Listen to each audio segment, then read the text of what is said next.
Six Ray Records, DJ Prince Production, 2011. You know, I do it big, you know.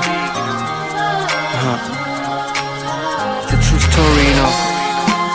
A long journey. Don't know how to live now. Big up to all my fans, all my friends. Keep listening now. Icyenda na rimwe niho naje ku isi, icyenda na gatatu niho nabura ababyeyi basigiye umutahe, ikaye n'ikaramu, itongo ririmwa kandi rimera. Nagize abagenzi benshi nizera bake, kuko nategezo kiga hatera imbere, ngo ninakura nzobona ikintunga, kakora neza cyane nkirinda gufungwa. Kumvira ababyeyi, gusonera umuryango zari indoto zanje, naho bitakunze gusonera abantu n'agateka kabo. Bibi gikorwa cy'umwe wese, amarira n'ingorane nibisanzwe, ariko ngerageza guhora nkundana. Amarira n'ingorane ntibyotuma reka gusonera umugore no gukunda abana banje.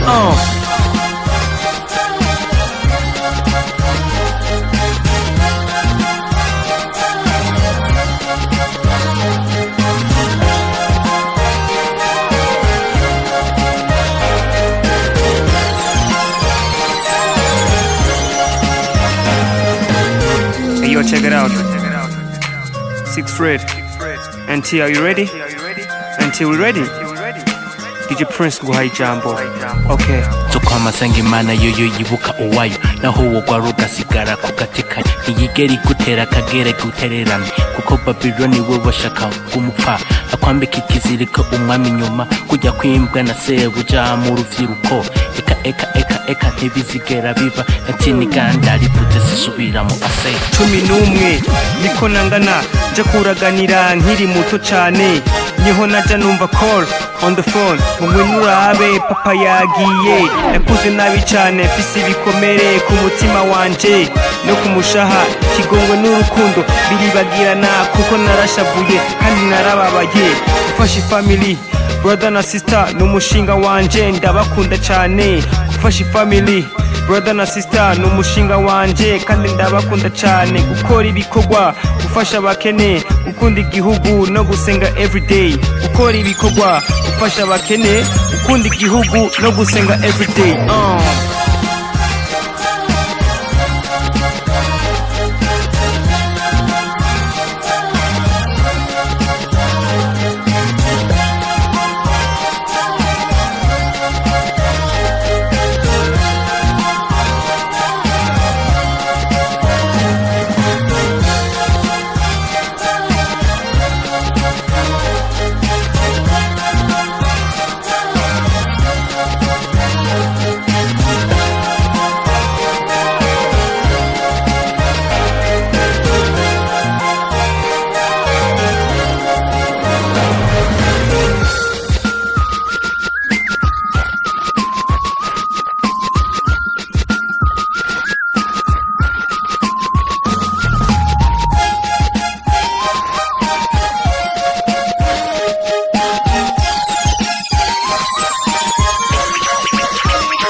This version